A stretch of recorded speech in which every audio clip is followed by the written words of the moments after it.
We were taking a headless corpse out of the city, heading deep into the countryside. The van was quiet, not because we wanted it to be, because the road made it so. The street narrowed. Trees lined both sides like sentinels. People whispered it was cursed. Built on land that saw fire, death, sacrifice, a shape, tall and lean, stepped out of the shadows. No face at least, none that we could see. It beckoned, its finger long and thin, like the rest of it. I took a step back. Alan, no. He took a step forward. Hey, he called out, his voice uncharacteristically soft. Whoa, buddy, you lost or something? Silence. The thing didn't respond. It just kept beckoning. Alan took another step forward. Still no face, only the faintest outline where there should have been one. Like smoke or a dream. It gestured again, more insistently this time. Then it turned and walked deeper into the trees, so we followed. The forest swallowed us whole. The path was barely visible, barely there, really, but we kept going, my flashlight beam cutting a thin slice through the oppressive darkness. Alan behind me, gripping his gun so tightly, his knuckles were white. Dr. Meyer beside him, silent and still. I didn't know what I was expecting, a clearing, maybe a campfire, some kind of explanation. But what I found, instead, made me stop dead in my tracks. A circle of stones. That was all, just rocks stacked up in a rough circle. No fire, no remains, nothing.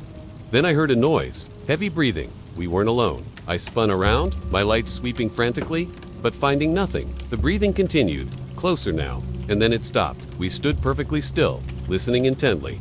Then, in the center of the circle, something stirred. A head rose, pale and gaunt, crowned with long, greasy hair. It lifted its face towards me, revealing features so twisted and distorted. They shouldn't have belonged to a human. Its eyes glowed faintly, like embers in the dark. The creature stepped out of the circle, and I saw the rest of it. Its body was emaciated, covered in dirt and what looked like blood. And then I noticed its hands' long bony fingers tipped with sharp claws. The stench that hit me next was unbearable, a mix of decay and something else, something ancient and evil. I wanted to scream, to run, to do anything except stand there frozen in terror. But before I could move, it spoke. Its voice was a raspy whisper that seemed to slither through my bones. Join me, it rasped, its gaze boring into mine. Join me and become whole. Before I could even respond, Alan stepped forward. Leave him alone, he snapped, raising his gun. Whatever you are, I can kill you. The creature tilted its head, studying him for a moment. Then it let out a low, mocking laugh that echoed through the trees. You misunderstand, it said, its voice dripping with amusement. I am beyond death. You cannot kill me. Alan hesitated, his grip on the gun tightening. Then, what do you want? He demanded. What do you want from us? The creature turned its gaze back to me, and I saw a flicker of something in its eyes. Was it triumph? Was it anticipation? I want him, it said, its voice a sibilant whisper. He is the key. Before I could react, Alan leapt. He fired a shot, but it went wide, ripping through the trees behind the creature. It dodged with an agility that was almost supernatural, and in a blink, it was upon him. Its claws flashed, and the next moment, Alan crumpled to the ground. Clutching his chest, a look of disbelief etched on his face. The creature stood over him for a moment, its head tilted, as if listening to something. Then it turned back to me, its eyes burning with an eerie glow. He is strong, it said, its voice echoing through the silent woods, but he will join us soon enough. You will see. Terror froze me in place. I wanted to run, to hide, but my feet felt rooted to the spot. I wanted to scream, but my throat was constricted. All I could do was watch in horror as the creature advanced towards me, its claws scraping against the ground. As it closed in, I could feel my own mortality pressing down on me, suffocating me. I knew I couldn't outrun it, outclimb it, or outfight it. I was trapped in its domain, at its mercy. There was nowhere left to go. And in that moment, as it loomed over me, I understood. It hadn't just claimed Alan. It was coming for me to... We shouldn't have taken this road. Not this late. Not with this corpse. But we did. 3:03 a.m. The van rolled through black nothing. No houses, no lights, only the rustle of wind. Or maybe it was whispering. No one talked. Even the detective Alan, who never shut up, just kept driving. Dr. Meyer beside me stared straight ahead. His lips moved silently. Maybe praying, then came the first sound. Thud. From the back, not loud, but sharp, like something had shifted. We looked at each other. Another thud, heavier, closer. It's the bag, Alan said quickly. It must have moved, but we knew bodies don't move like that. Van jerked, like someone tugged it from behind. Alan cursed and hit the brakes. The van stopped in the middle of the road. No lights around us, only the faint white fog beginning to creep in from the trees. We stepped out, the air was colder.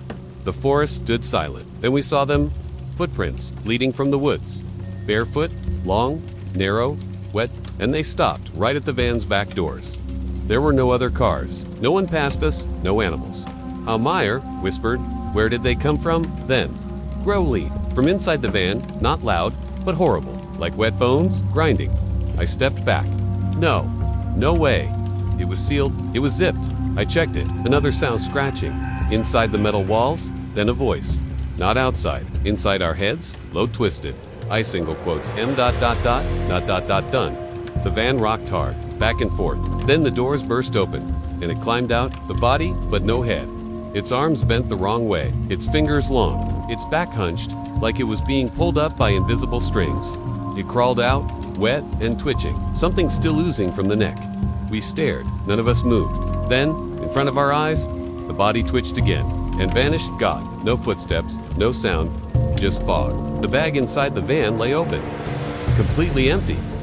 Meyer dropped to his knees. Alan pointed his gun at nothing, and I heard it again. That voice, this time from the trees, calling, follow, dot, dot, dot, me. The lights on the van flickered, then went out. The engine died. Phones dead, we were stuck. In the dark, with something that wanted to finish what it had started. That's when I realized it didn't want us to take the corpse. It wanted us to come with it. To where the head was, old temples appeared, half broken, standing in silence, and cremation grounds, one after another. Some still warm, still smoking. I could feel something grip my spine, like the land itself was watching. This wasn't just any case. This was a murder that didn't belong in the world of the living. It happened in a house in rural America. Police found her body in a ritual pose. No blood, no struggle, no weapon. The head was gone, cleanly cut. The body was dumped far away from the head. We recovered the torso, but not the rest, and now we were carrying it to Ludlow Forensics. That hospital had its own stories. We had crossed a line, and now we couldn't turn back. Then the forest moved. I've never been the most superstitious person in the world. I thought ghosts were for Ghostbusters and haunted houses. You know, things you watch on TV. So when my partner, Alan, started talking about demons while we were investigating a crime scene, I did my best to ignore him. Unfortunately, he kept going, which made me wonder, are we dealing with a demon or an actual serial killer? Yeah, that's how I ended up telling this story to anyone who would listen. But it was hard to find anyone willing to believe me. The same missing girl had shown up there once. She had injuries, but nothing that couldn't be explained by a fight. In front of the station, 3 bodies, one hanging from the roof. Alan Meyer, the one who kept saying a demon had taken him. Well, they're right, but they also forget to mention one thing. Sometimes it's better not to get over it, because getting over it can lead to something worse. And that's why I never told anyone about this case, not even my therapist. Sure, she tried to help, tried to get me to talk about it, but she didn't know what was at stake. See, we have rules of engagement, if you will. We cops have a code. We don't cross lines, but sometimes those lines blur. And when that happens, you either win or you die. I chose to keep quiet and survived. And below them, 2 others. The officers who hadn't moved a muscle the whole night. Hanging beside them was a sign. It read, "You shouldn't have come. You shouldn't have listened to me." Now we're all incomplete. And when I looked closely, I saw the last message. She isn't done yet, and neither are we. The doctor didn't recognize her, but after seeing her picture, his eyes widened. That girl, she was brought in unconscious. Someone had injured her arm. She was covered in mud and leaves. But what struck me was her face. She wasn't like a victim of a fight. She was scared, traumatized, as if something was chasing her, hunting her. As soon as we heard that, we got back in the car. Something was definitely hunting her, and if it hadn't gotten her yet, it was looking for us instead. We drove straight home that night, keeping the radio on, doing anything we could to stop the whispering. And finally, when we got to the station, we locked ourselves inside. We were safe, right? Okay, let me back up a little bit. After that, we decided to go with the flow. If the van wanted to take us somewhere, then it could. If it wanted us to bring it something, then we'd bring it whatever it wanted. Alan believed it was a demon, and I thought it might be a serial killer. But either way, none of us really had a choice. It was about 3 a.m. when we got the call. Alan looked pale, but I could understand why. It was him who kept calling the thing a demon. When the GPS told us to turn right, we did, even though there was no road, just trees and fog. Then we hit something, a small rise in the ground, and when the van stopped, the whispering started again. "She's not complete," it hissed. "Bring her the parts." Parts? What parts? We didn't know what it meant, but we could guess. The nearest town was about half an hour away, so we decided to check the local police station first. They must have had some record of the case. And they did. It was a missing persons case from a year ago. girl had disappeared, never to be seen again. But the weirdest part was her picture. She looked strangely familiar, but I couldn't quite place her. Come quick. It was a call. You don't want to get as a cop. A call that means someone has found a body. Battery is not dead, he muttered. This doesn't make sense. No one answered. Meyer was on the ground, still shaking. The two junior officers stood frozen by the roadside, looking into the trees. I was staring at the van. The black bag inside, still empty, still slightly wet. Something had crawled out, and it wasn't in the van anymore. The road behind us was empty, but ahead, there was something standing in the fog, a silhouette, not human, but shaped like one. It stood perfectly still, just at the edge of the trees, like it was waiting. The fog thickened around its body, but not enough to hide its shape. Its shoulders twitched. Its arms hung low, too low. And though we couldn't see ahead, it was facing us. We could feel it. Then it stepped back. Into the forest? Gone. Get back in the van, Alan said. Now, we all moved fast. We shut the doors, locked them. Still, the lights were dead. The cold inside was unbearable now. Even though it was July, I checked my phone again. Still no signal, only static in my ears. Wait, static. I wasn't on a call. Nothing was playing. Then the voice came again. Not from outside, from the speakers, through dead power, a whisper. She's not complete. Meyer screamed. He slammed the dashboard. Turn it off. There is nothing on. Alan yelled back. The van shuddered. Again, this time not from the back, but from underneath. It felt like something crawled beneath the van. We heard metal bending. Then came the bang. A hand slamming against the back window, pale, long, headless. Another hand slamming the side panel. Like it was circling us, like it didn't care that we could see it, like it wanted us to. Suddenly, the side door slid open, but no one had touched it, and the lock was still engaged. Wind rushed in, freezing cold. Then, footsteps. Inside the van. We turned, there was nothing there, nothing we could see, but we could hear it, breathing. Something was in the van with us. Meyer was praying again, but this time, it wasn't working. The floor of the van began to stain. A dark liquid, not blood, thicker, like oil, seeping from nowhere. Then the voice again, right next to my ear. Bring the head or she walks. I turned, nothing but my skin. It felt like it was being touched. Fingers brushing the back of my neck. I think it's in the van, one officer whispered. I think it never left. He was right, because then the temperature dropped. The windows fogged, and on the glass, words began to appear. Written from the inside, go back. We stared in silence. Then it wrote again, bring the rest. That's when Alan snapped. Where is the head? What do you want from us? The engine roared to life. By itself. The lights came back on, and the GPS screen turned green. A new route had appeared. Not the one we took, not the one back. A third way, through the forest day. Red dot blinked. Destination. Unknown. We looked at each other. No one said a word. The van began to move. We weren't touching the wheel. It was driving itself, taking us somewhere only the corpse knew. And the road ahead wasn't on any map, so we sped through the dark, foggy roads until we saw our colleagues standing near the forest at the end of a dirt road. And beside them was a tent. My blood ran cold when I saw what was written on the side. Morgue. Alan was trying to start the engine again. Key turning. Dashboard flickering. Nothing. The problem is, now we're stuck here, and I have to tell you this story. We drove on that road in the forest for what felt like forever. Then we went to the hospital. It was quiet at this time in the morning, but we managed to find a doctor who helped us. Of course not, because the next morning, when the sun came up and the fog lifted, we found out how wrong we had been. They say survivors are always traumatized. They say you never get over a traumatic experience. Hey everyone, welcome to the channel. I'm your host, and today we're going to explore some dark forest lore. Maybe even make a new fear of forests as we read A Head Full of Ghosts by Paul Tremblay. Vanishing in the Woods. Missing persons case, cold leads. I'd been with the department 5 years, mostly cold cases. My partner, Special Agent Alan Rhyme, said I was good at finding things. What else could we do? The trees grew denser. Branches arched over the road, like ribs. The fog got thicker, grayer, heavier. Just cracked dirt beneath our tires and flickering trees above. Doors locked. Then something moved in the side mirror. Not outside, inside the van.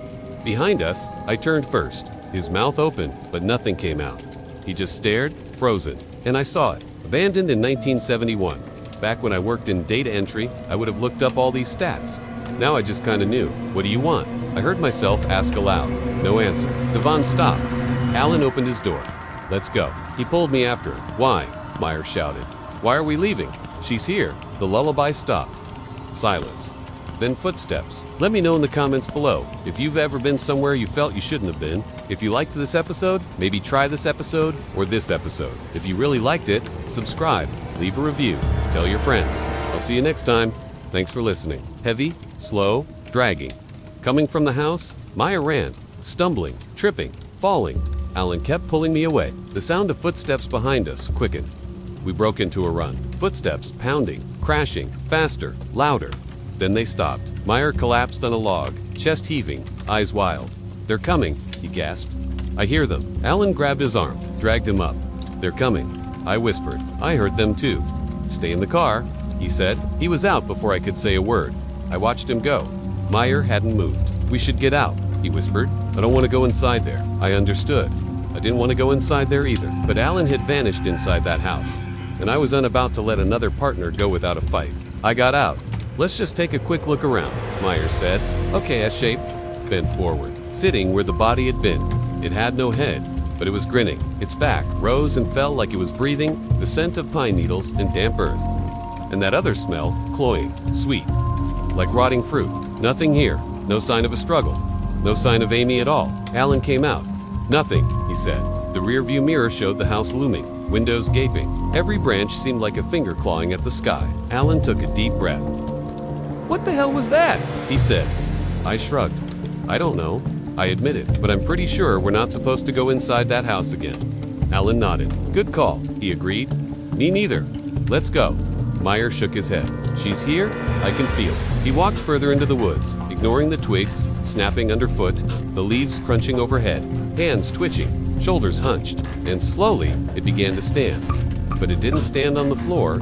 It floated up and up until its next stump brushed the ceiling. Then it turned.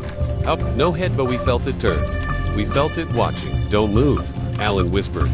Too late. The youngest officer screamed. The figure rushed. Darkness swallowed the back of the van. Screeching, slamming, the lights burst, sparks flew, and then silence. I couldn't breathe. My ears rang. We were still alive, but one of us was gone. The back of the van was open again, the door swinging, and he was gone.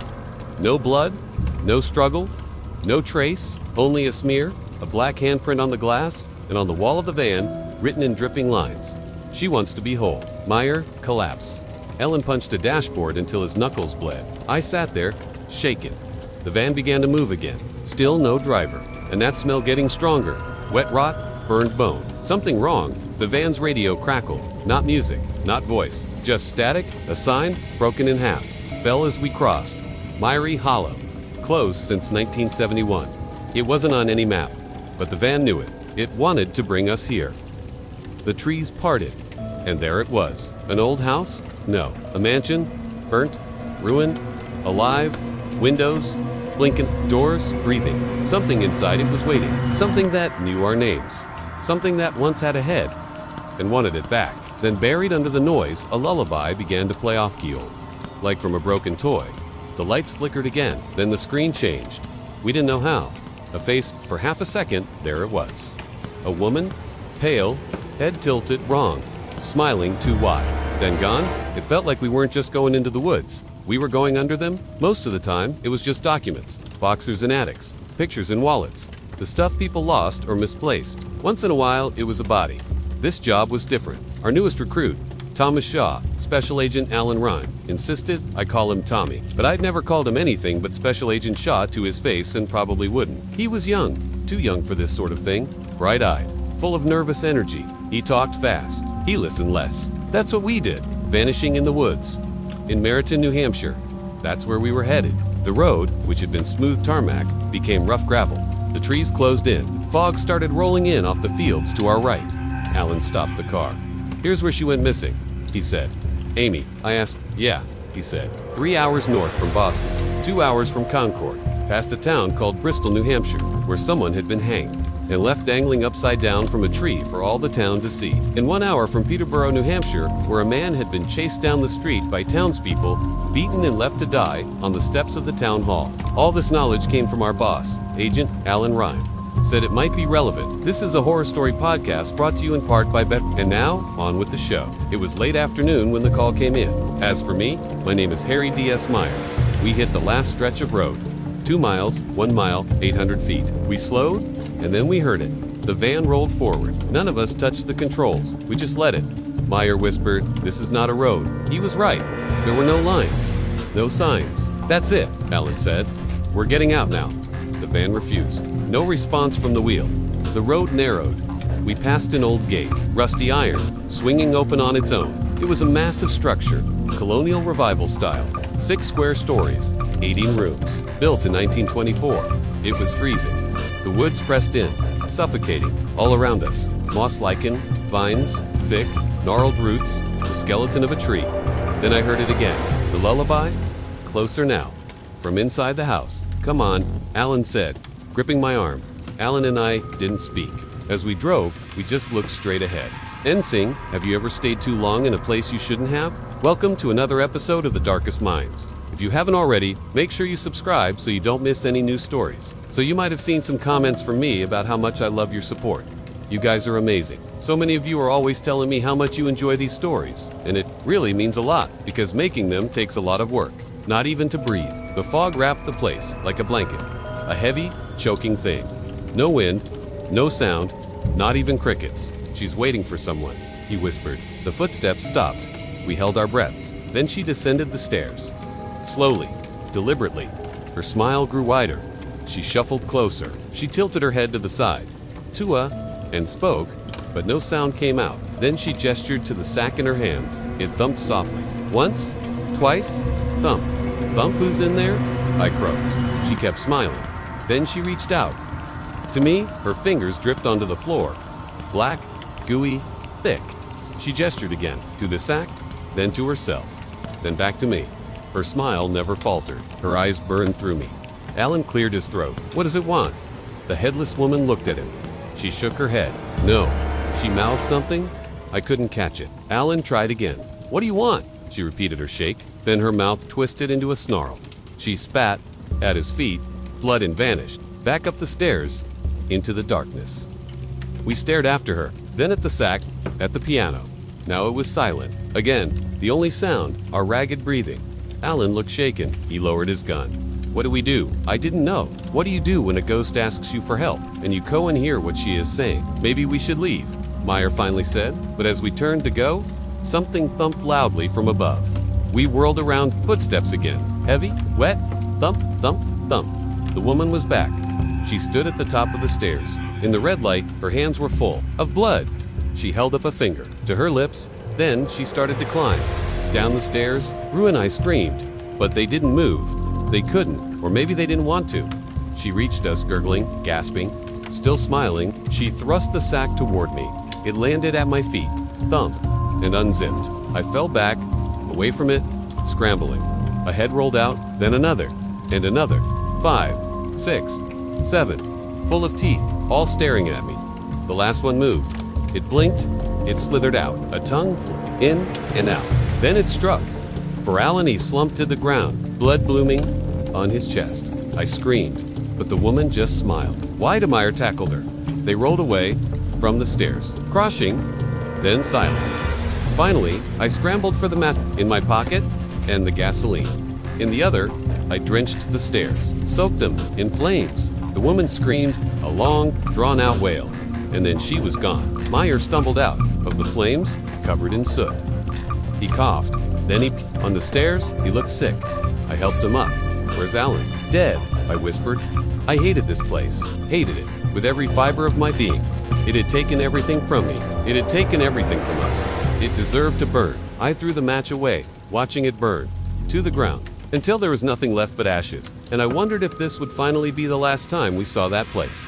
If the ghosts would finally be laid to rest. But I knew better than that. I knew we'd be back.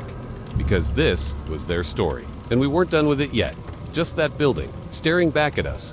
The house looked burned, but not collapsed. Its bones were intact. Its eyes-shattered windows were open wide. Then the front door creaked.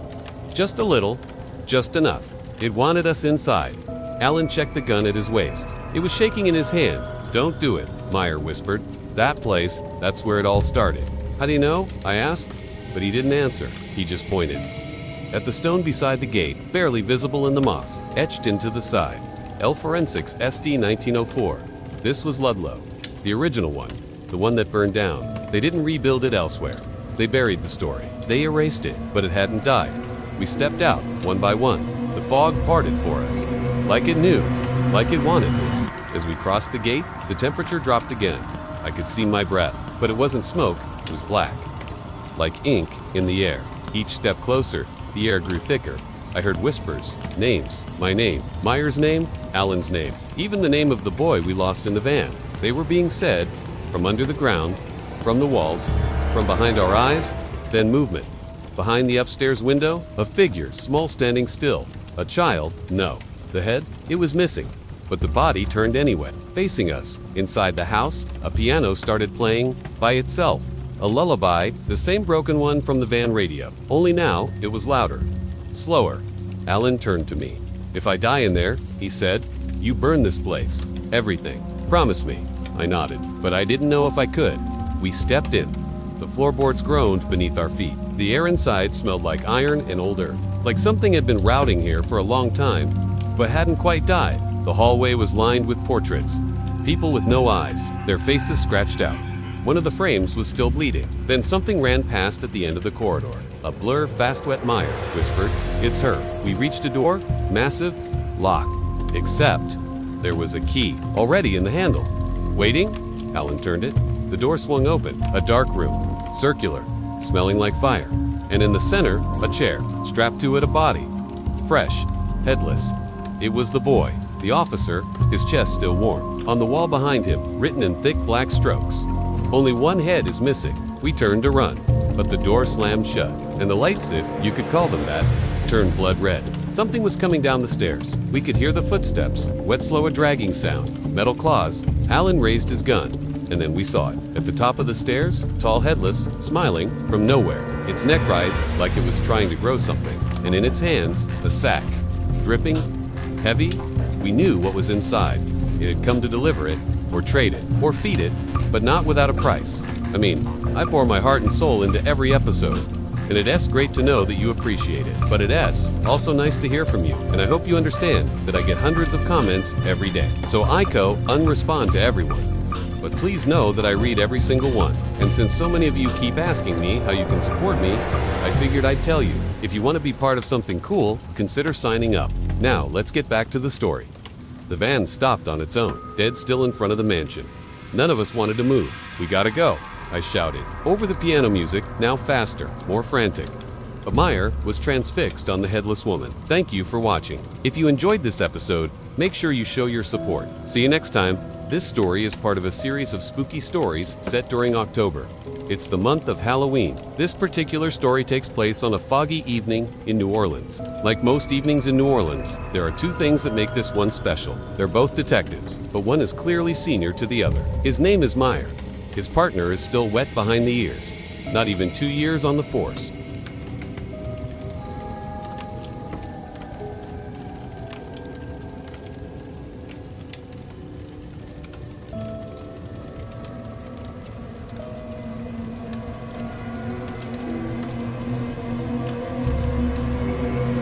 As he steps into the room, his flashlight beam reveals a shocking sight. In the center of the room is a table, and on the table, a human head. It's fresh, still warm, and it's staring directly at him.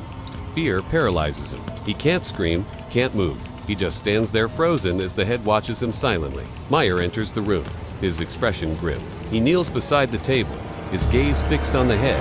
After a long moment, he speaks, his voice filled with a strange resolve. "It's time to bring her home." Alan's mind races. Who is she? Why is her head here? And why does Meyer seem so determined to find her? Alan shakes his head, trying to clear it. He needs answers, but he knows asking will only bring more trouble. For now, he trusts Meyer, but he can't help but wonder what secrets this house and this case hold. Stepping inside, the air is stagnant and cold, heavy with the scent of decay and dampness. The fate of more than just their own souls may hang in the balance. The rocking chair is still there, but she's gone. All that remains is a faint humming sound that seems to echo through the empty halls. Alan shines his light around, his heart pounding in his chest. There's nothing there, yet he can feel her watching them, waiting in the darkness. Meyer, however, moves with a newfound urgency, as if he's on a mission to find her. Alan hesitates, fear constricting his throat.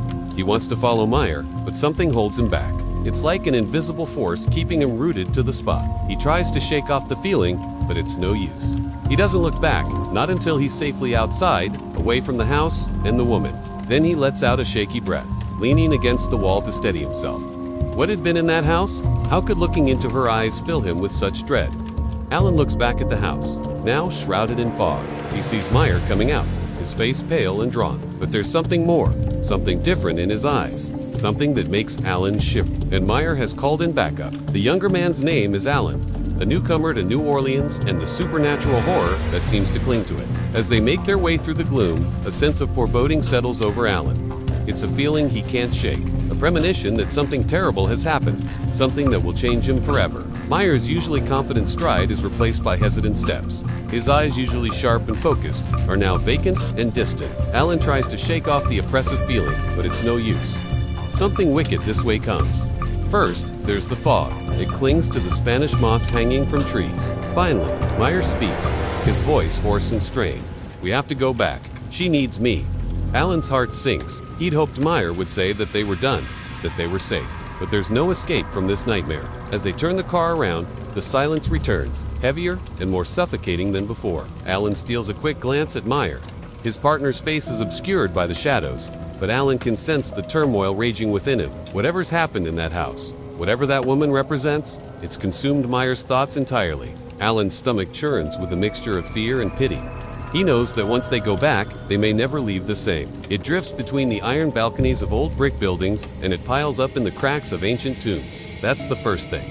The second is the time. It's a little after midnight, an hour when ghosts are supposed to walk the earth. Two men hurry through the fog, their breath steaming in the cold night air. As they turn onto the next street, the fog becomes thicker.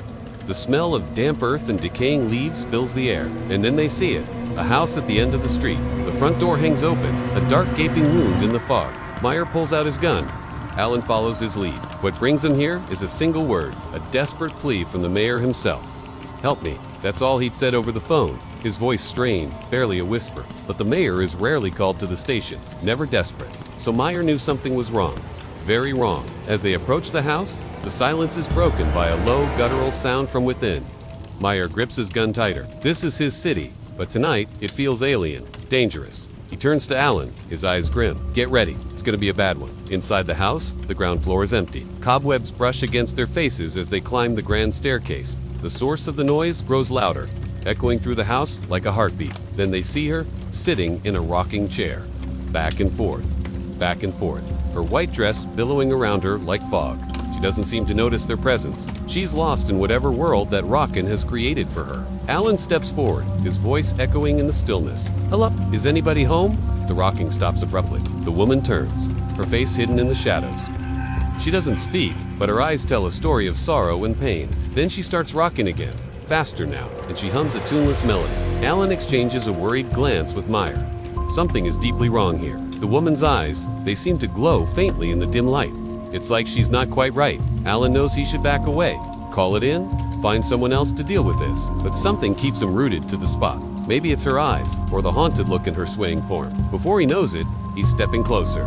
The humming stops. The woman stares straight at him, her eyes boring into his soul. He can feel her gaze, even as he fights to break free of it. Then Meyer steps in front of him, shielding him from the woman's piercing stare. Alan stands frozen in the fog as Meyer walks towards him, each step seeming to take an eternity. They drive in silence for what feels like hours. The fog outside, mirroring the confusion and fear growing inside Alan. They arrive back at the house, and this time, Alan is prepared. Then he hears it again. The humming, closer now, and he sees it. A faint glow emanating from the top floor. As the full moon rises higher in the sky, casting an eerie glow over the city, Alan and Meyer prepare to face whatever horrors await them. Okay, here's the thing about being an escape room designer. I don't have anyone to blame when my own games go wrong. Hi, I'm here. Today, we're escaping from the Institute. This game is inspired by the works of Stephen King and H.P. Lovecraft.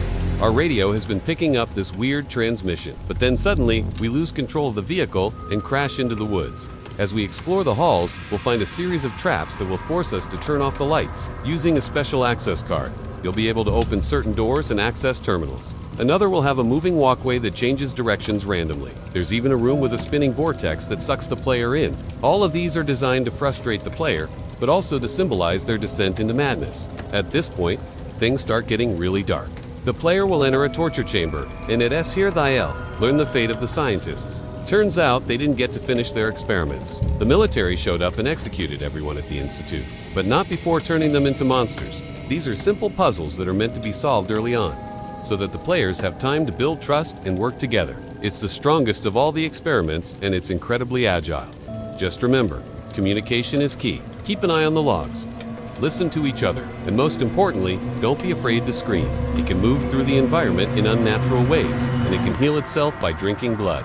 The player won't have any weapons for this fight, so they'll have to rely on stealth to avoid it. It's a very challenging boss fight. The main goal is to stay hidden. And when I say hidden, I mean completely invisible. The player will need to crouch under vents and hide in closets. Eventually, they'll find an exit, and when they step outside, the game will be over. You've escaped from the Institute, but at what cost?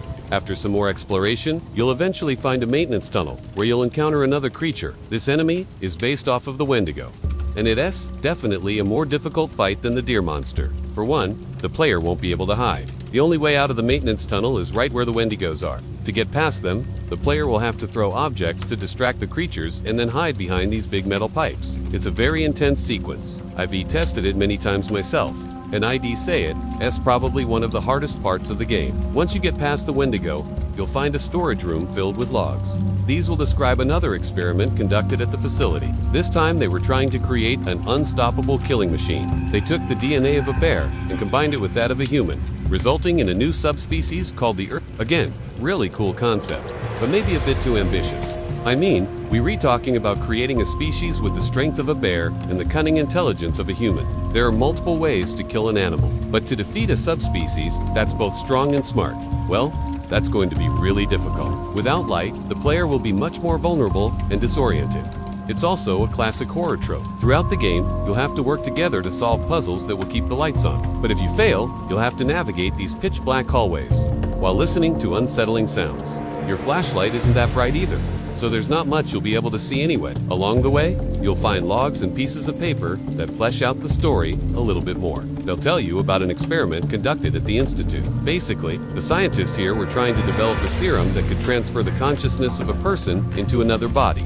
It's a fascinating concept that goes back to ancient Greek myths, but I guess it's also a bit ambitious for a horror game. Anyway, after more exploration, you'll find your way to an operating room where you'll witness a horrifying sight. There'll be a dead scientist on the table and a note nearby that describes what happened to him. To protect the secrets of the Institute, they experimented on one of their fellow colleagues. They injected him with a modified version of their serum, transforming him into a grotesque monster. This will set the tone for the rest of the game. If you thought the deer monster was bad, wait until you see what else they cooked up. It's at this point we discovered that we're not alone in the forest. Our first encounter will put us face to face with a deer monster, which will lead us to our first puzzle. The deer monster is based off of the one from the Silent Hill movie. The reason why we chose to use it as a boss is because of its unique way of dying. In most horror games, the enemy will either run away or stand still and let you attack it. However, this enemy will continuously regenerate until its antlers are destroyed. That will make it flee. In order to defeat it, you'll need to work together to shoot its antler. But this will be no easy task. Not only will other enemies try to stop you, but the antlers themselves will move around and hide. Once enough damage is done, however, it will break off and the deer monster will finally run away. Obviously, this level has a lot of Lovecraftian elements. Take a look at these enemies. They're meant to resemble deep ones. You might also notice some similarities between this environment and the artwork for Blood. The Old Hunter and the Moon were actually major sources of inspiration for me. I think that game does such a good job of building atmosphere and tension. As for the story, well, that was a little more complicated. When we started developing the game, I wrote an original story that would guide us through the levels. As development went on, though it got pretty convoluted, so I brought in my writer, Andrew, to help me. What you're reading now is an example of our final draft. Let's jump in. You can play it with a group of friends on PC or consoles. I love working with a team, but since launch, I've been struggling with some game-breaking bugs. Unfortunately, we're too small of a studio to afford to fix it, so we'll be stuck like this forever. Sorry guys. If you're wondering how my mind works, well, let's start with the environment. Alright, so it's nighttime and we're driving through this dense New England forest. Now that we're inside the Institute, things will get even weirder. At this point, you'll find some logs and notes that will explain how to move around the facility. As you continue on, the game will start to get more surreal. One room will be filled with clocks and pendulums. The final boss fight is against a creature called the Harbinger. There's a lot more I can talk about, but I'm limited on time, so I'll leave the rest for you to discover. Welcome to the channel. Today's scary story is requested by a user and is titled The Ritual. I didn't speak for a long time, just sat there on the dirt, the ruined house behind us, the trees standing silent like they'd been watching all along. Meyer kept rocking back and forth, muttering Alan's name like a prayer. I stared at the path that wasn't there anymore. The forest had sealed itself, like we'd never driven in at all, and yet they seemed to shrink in comparison to the towering trees that surrounded them. Meyer didn't answer. He stepped into the circle and gestured for me to follow. Why? What? I called after him. Why are we here? Why did we come out here? Why are you doing this? His voice was firm, his tone commanding. We mean you no harm, he said to the trees. We only seek passage. The voice seemed to pause to consider his words. Then it spoke again. Very well, it said. Pass through and you will not be harmed. But turn back now, and whatever befalls you is your own doing. I didn't know what it meant, but I didn't care. I just wanted to get out of the clearing.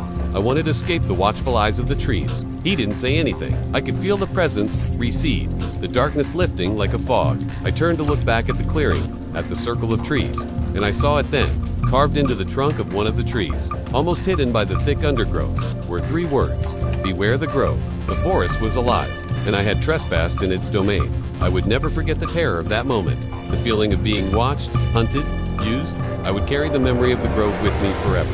He just kept walking. I hesitated for a moment, then followed him into the circle. As I stepped over the threshold, I felt a shift in the air, as if the very essence of the forest was pressing against me, watching me.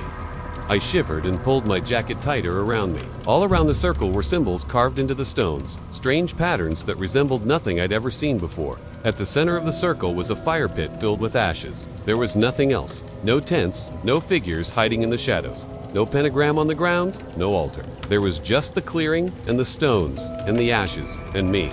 The body was gone, the van gone Alan. I couldn't see the sky. The voice was raspy and low, like the wind rustling through dead leaves. Something was coming towards me, something drawn by my presence, by my fear. My heart pounded in my chest, and I struggled to catch my breath. The voice stopped right outside the circle of trees, and I could feel the presence watching me, waiting for me.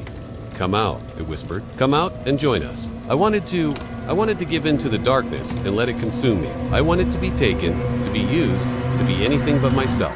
Who goes in the circle? It rasped. Who dares disturb the sacred grove? I wanted to answer, to explain who I was, where I came from, why I was here, but I couldn't. I was paralyzed with fear, trapped in a prison of my own making. I was trapped in a world of shadows and silence. I wanted to run, to break through the trees and get away from here, but my feet felt rooted to the spot. I tried to call out, but my voice caught in my throat. I couldn't make a sound. I was frozen in place, unable to move, unable to speak, unable to escape. I didn't want to think about what he had become. Eventually, Meyer stood, his eyes sunken, his face pale. We need to go, he said. But where? I asked. And each spiral seemed to lead me deeper into the woods, further from everything I knew. The sky was an endless gray above the air, heavy with the smell of pine and something else, something metallic, like blood, but not quite. It felt like hours we walked, though it could have been minutes or days. Time meant nothing out here.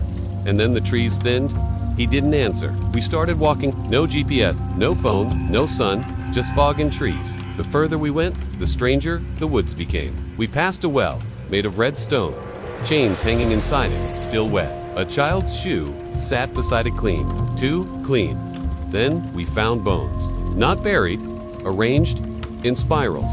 Meyer stopped beside him and said something I didn't understand. Palus alma unsangin. I asked him what it meant. He looked at me. Don't ask me, he said, his voice hoarse. Just keep going. I wanted to scream, to smash my fist into his face, to make him look at me, to make him tell me what was happening. But I didn't. Just kept going. There were deer bones, rabbit bones, human bones. Some of the bones were new, some ancient. I thought I'd never be grateful to see pavement again, to see the road that led back to the highway, back to the life I knew, back to something familiar. But when we reached the road, Meyer turned left. He kept walking, and I thought, maybe I don't want to go back either. Maybe I want to stay here with the trees and the bones and the ritual and the secrets. Maybe this is where I belong. I don't know how long we walked. The sun dipped below the horizon, and the endless gray of the sky became black. The blackness of the night was broken only by the crunch of leaves beneath our feet and the distant hoot of an owl. Then Meyer stopped in front of a clearing. Inside the clearing was a circle of standing stones. Each monolith was taller than me.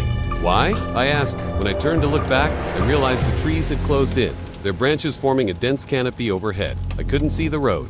And then I heard a voice. It came from the trees, from somewhere deep within the forest. The voice drifted closer, and I could hear the rustle of leaves and the snap of twigs. But then I heard Meyer speak. As I stepped back out of the circle, I landed hard but not on dirt. Cold tile, familiar. Too familiar, I was back. Inside a hallway, fluorescent lights flickering above, white walls, steel doors, numbered rooms. Ludlow, but not the burned ruins. We escaped. This was clean, new, alive. Footsteps echoed down the corridor. Not mine. Soft soles, deliberate pace. I turned. A woman in a white lab coat approached, clipboard in hand, face.com. She didn't look like a ghost. Didn't move like one either. She stopped in front of me and smiled. "We've been waiting for you." I tried to speak. No sound came. My throat dry tight. She held out the clipboard. On it, my name, room number 313. "Your evaluation is scheduled," she said gently. "Follow me." I wanted to run, but my legs walked. The hallway felt endless. I passed doors, through the small windows. I saw things, machines whirring, shadowy figures moving. Then the door at the end of the hall slid open, revealing more of the same. More sterile white, a single gurney in the center of the room. No, not a gurney. A table, a stainless steel table with straps. My heart hammered against my ribs, threatening to break free. Memories flooded back. Memories I thought I'd buried deep. The screams, the pain, the feeling of being utterly alone. Why am I here? What do they want from me? The woman cleared her throat. 313, I whispered, my voice hoarse. She nodded, gesturing for me to sit on the table. My body moved before I could stop it, propelled by a force I couldn't control. I slid onto the cold steel surface. The memories, they were coming back, now vivid and sharp. Fear, trust, betrayal. I remember screaming, clawing at the straps that bound me to this very table. They'd come for me every day. Dr. Hayes, his face a mask of cold curiosity. The others, their eyes gleaming with a mixture of excitement and detachment. They'd prodded and poked, tested and experimented, all in the name of research. But what research? What were they researching? Me? I was their research. I'm still their research. My skin prickled. I wanted to rip off my clothes, tear out my hair, but I couldn't move. I was frozen, trapped in a prison of the past. The woman leaned closer, her face inches from mine. Her eyes, they were kind, concerned. They held nothing but empathy. "It's okay," she murmured, reaching out to stroke my arm. Her touch sent a jolt through me. It was real. I flinched away, my eyes wide with alarm. She drew back her hand, her expression filled with understanding. "I'm sorry," she whispered. "I didn't mean to startle you. I'm Dr. Riley. I'm here to help." Help? What kind of help? The memories crashed over me like a tidal wave, pulling me under. I could feel tears pricking at my eyes, but I blinked them back. I wouldn't give them the satisfaction. I wouldn't let them see me weak. I wouldn't let them win. "Who are you?" I croaked, my voice barely a whisper. Dr. Riley didn't answer right away. She hesitated, as if choosing her words carefully. "You're not here by accident," she finally said softly. "We know who you are, we know what you've been through, and we want to help you heal." Heal, the word rang hollow in my ears. How could I heal when I was still trapped in the past? When the nightmares followed me, even in my waking moments? When the memories burned like acid in my veins? I shook my head, my throat tightening. "No," I whispered, the single word echoing in the vast emptiness of the room. "No, I don't want your help. I don't want to be here." Dr. Riley didn't push. She simply sat back, her gaze unwavering. After a long moment, she spoke again, her voice gentle but firm. "You may not want our help," she said, "but you need it. You have something that belongs to us, something that can help others like you, others like me." What did she mean? I searched her face, trying to decipher the truth, but she offered no clarity. Instead, she stood up, her movements fluid and graceful. "Why are you here?" I demanded, my voice cracking with emotion. "Why are you here? Why did they bring me back? What did they want from me?" The corners of Dr. Riley's lips twitched ever so slightly, almost "Because you're important," she said softly. "Not just to us, but to everyone. You have the key to unlocking the past, to unraveling the mysteries that brought you here, and we're here to help you find the answers." Unlock the past? Mysteries? What was she talking about? I was lost, trapped in a labyrinth of confusion and fear. The only thing I knew with absolute certainty was that I didn't trust these people. I didn't trust their motives or their intentions. I didn't trust them, but there was something here, something important. I could feel it in my bones. A sense of urgency, a need to uncover the truth. Despite my fear, I couldn't shake off the feeling that I had to stay here, that I had to find out what was going on. Because if I didn't, who would? Who would unravel the mysteries of Ludlow, of what happened here all those years ago? I stared at Dr. Riley, my mind racing. Was she telling the truth? Was there really something here that needed to be unlocked? Or was I just another pawn in their twisted game? I didn't know what to do, where to turn, who to trust.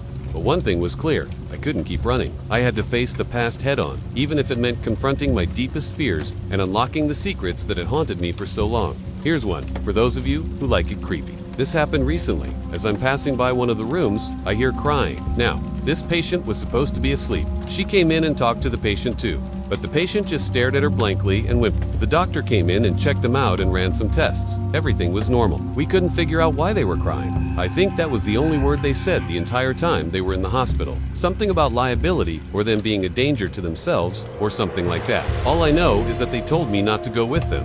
I was freaking out inside.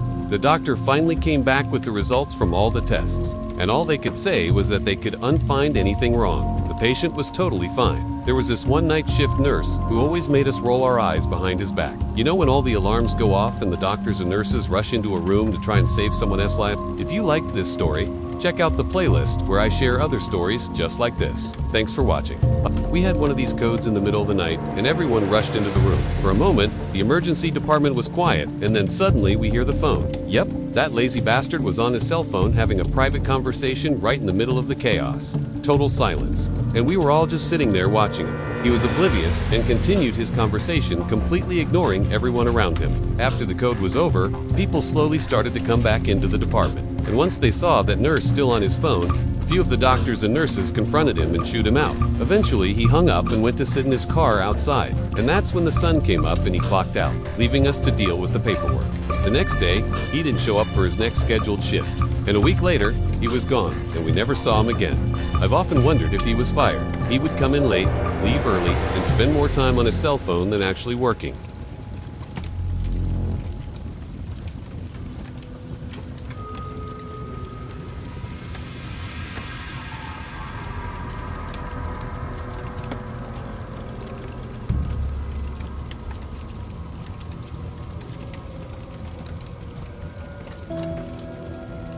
We did everything we could, but their symptoms just continued to get worse. It was really scary. They had been sedated for a surgery and were heavily medicated still. Reminds me of the time I got food poisoning and the ER doc did every test under the sun. I was working in a dementia unit, and we had a female patient who had spoken a word in months. Suddenly, she starts speaking in perfect sentences. Well, I questioned her, and she said she needed to tell me something very important. I followed her around, and she started telling me things about her childhood and how she met her husband and stuff like that. Then she took me into another room and showed me a hidden stash of her late husband's underwear that she had been collecting.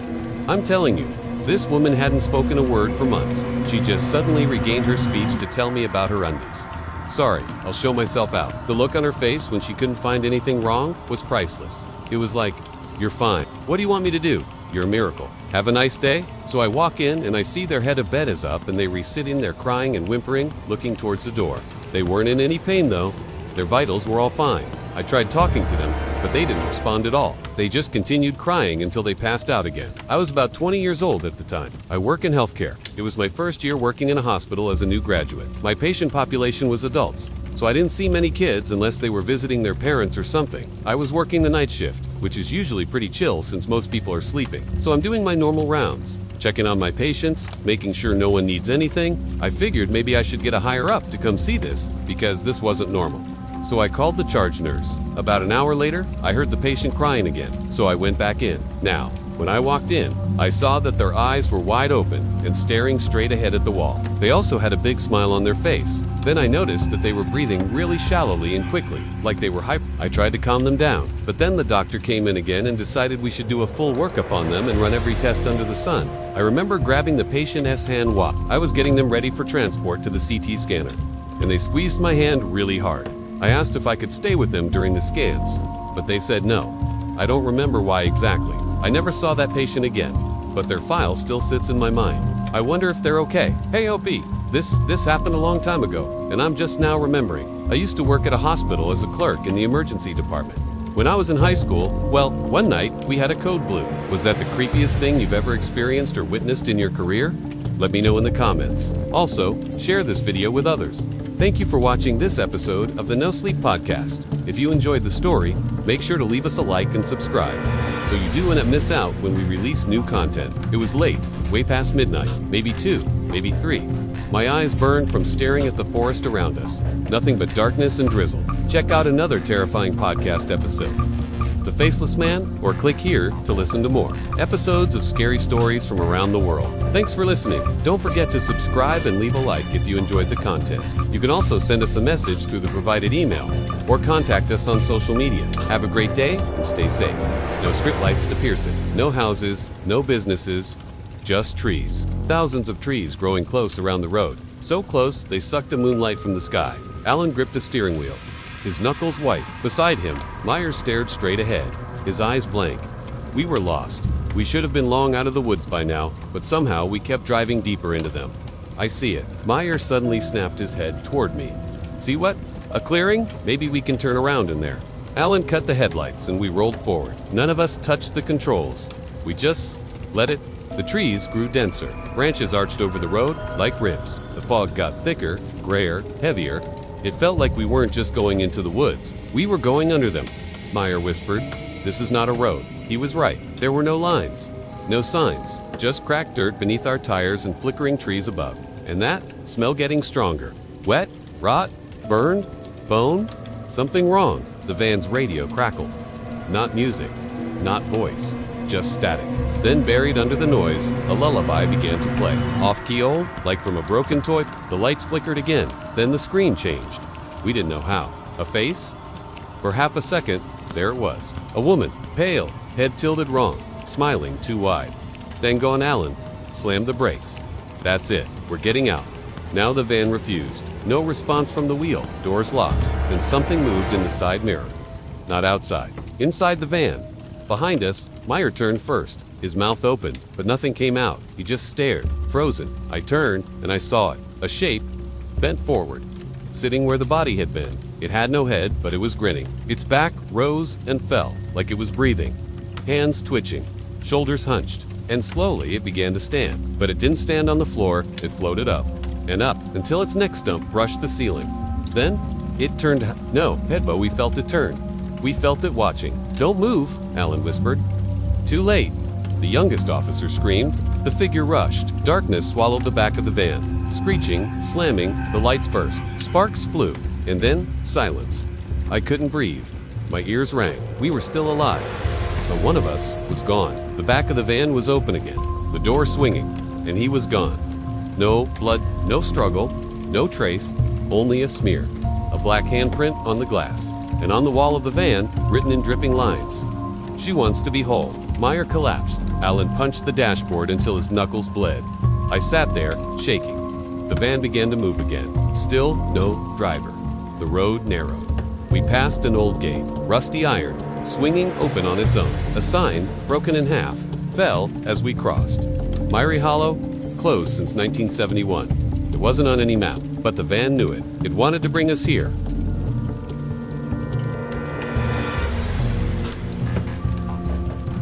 Now,